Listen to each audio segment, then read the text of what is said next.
रतन टाटा नवल टाटा के पुत्र थे, जिन्हें रतन जी टाटा ने गोद लिया था। रतन टाटा जमशेद जी टाटा के पुत्र और टाटा समूह के संस्थापक थे।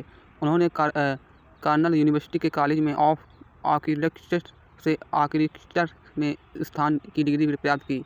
उन्होंने 1961 में टाटा समूह में शामिल होकर टाटा स्टील के बड़े फ्लोर पर किया।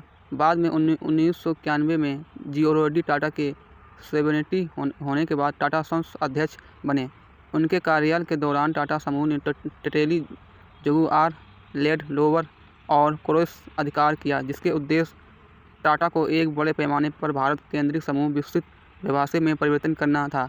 टाटा का एक समोजिस व्यक्ति भी थे। टाटा के एक निवेशक थे और उन्होंने 30 से अधिक स्टार्टअप में निवेश किया, जिनमें से अधिकांश व्यक्ति क्षमता में और कुछ निवेश कंपनी में किए थे। ठीक है, हम बात कर लें कि प्रारंभिक जीवन और शिक्षा। रतन टाटा के जन्म 28 दिसंबर 1937 को ब्रिटिश राज के दौरान बॉम्बे में हुआ था और उनके परिवार में हुआ था।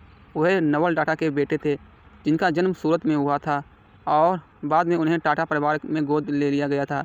1948 में जब टाटा 10 वर्ष के थे, तब उनके माता पिता अलग हो गए थे और बाद में उन्हें उनकी दादी और रतन जी टाटा की विधवा नजबाई टाटा ने उनका पालन पोषण किया और उन्हें गोद ले लिया। नवल टाटा की सिमोन टाटा से दूसरी शादी से उनका एक छोटा भाई जिमी टाटा और एक सौतेला भाई नोएल टाटा था, जिनके साथ उनका पालन पोषण हुआ। टाटा ने 8वीं कक्षा तक मुंबई कैंपियन स्कूल में पढ़ाई की। उसके बाद उन्होंने मुंबई में कैथेड्रल और जॉन कॉनन स्कूल, शिमला में बिशप कॉन्वेंट स्कूल और न्यूयॉर्क में रिडल कंट्री स्कूल में पढ़ाई की, जहां से उन्होंने 1955 तक स्थान की उपस्थिति प्राप्त की। हाई स्कूल के बाद टाटा कार्नेल विश्वविद्यालय गए और वहां स्थान की उपस्थिति प्राप्त की। 1995 में वास्तुकला में स्थान की डिग्री कार्नेल में रहते हुए वह अल्फा सिग्मा भी बिरादरी में शामिल हो गए। 2008 में टाटा ने कार्नेल को $500 मिलियन का दान दिया, जिससे वह इतिहास में विश्वविद्यालय का सबसे बड़ा अंतर्राष्ट्रीय दानकर्ता बन गए। अब हम बात कर लेते हैं व्यवसाय। 1970 के दशक में रतन टाटा को टाटा समूह में प्रबंधकीय पर नियुक्त किया गया था। वह शुरू में सहायक company national radio and electronics Nilco को पुनर्जीवित करने में सफल रहे, लेकिन आर्थिक मंदी के दौरान ये विफल हो गए। 1991 में जे.आर.डी. टाटा ने सन्स के अध्यक्ष पर इस्तीफा दे दिया था। स्थन टाटा को अपना उत्तराधिकारी नियुक्त किया। प्रारंभ रतन टाटा को विभिन्न सहायक कंपनियां की प्रमुख मजबूत थी। ठीक है, 21 वर्ष तक टाटा समूह के नेतृत्व करते रहे और 40 गुना से अधिक लाभ 50 गुना से अधिक बढ़ गया। जब रतन टाटा की कंपनी में संभाली गई अधिकांश बिक्री कमोडिटी बिक्री थी, लेकिन उनके कार्यकाल में अधिकांश बिक्री ब्रांडों से हुई। उनके टाटा टी ने टेटली का अधिकार किया। टाटा मोटर्स ने जगुआर लैंड रोवर का अधिकार किया और टाटा स्टील ने कोरेस अधिग्रहण किया। इन अधिग्रहणों ने टाटा को मुख्य रूप से भारत केंद्रीय समूह को विश्व व्यवसाय में बदल दिया, जिनका 65% से अधिक अंतर्राष्ट्रीय परिचालन से बिक्री से आता है। ठीक है, और उन्होंने टाटा नैनो का कार का अवधारणा भी तैयार की और इसके बाद वे नेतृत्व किया और उनके औसत भारतीय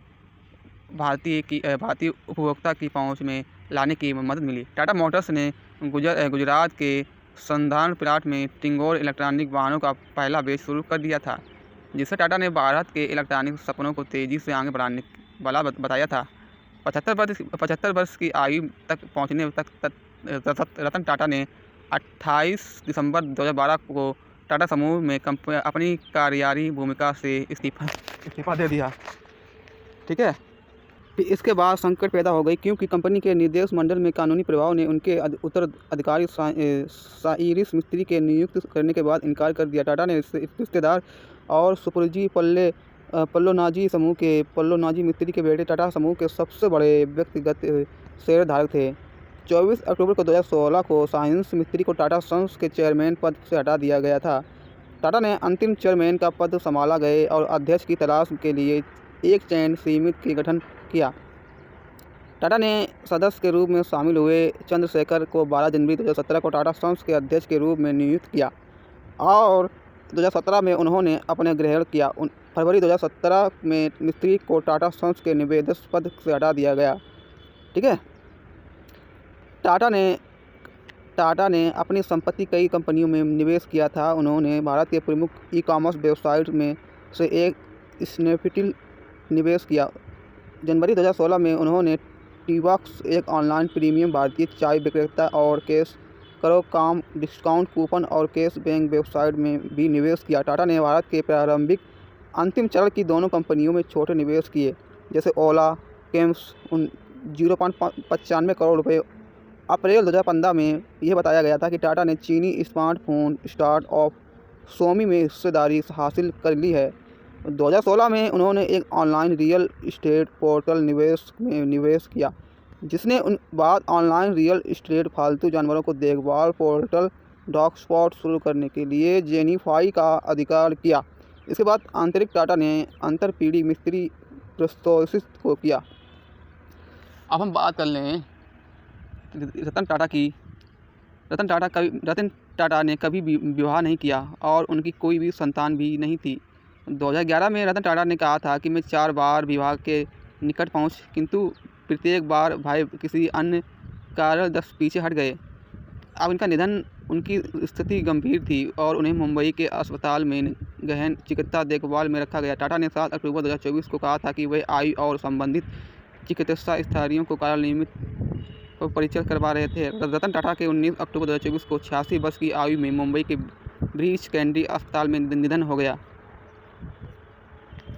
तो आई होप इतना ही। वीडियो को लाइक करें, सब्सक्राइब करें।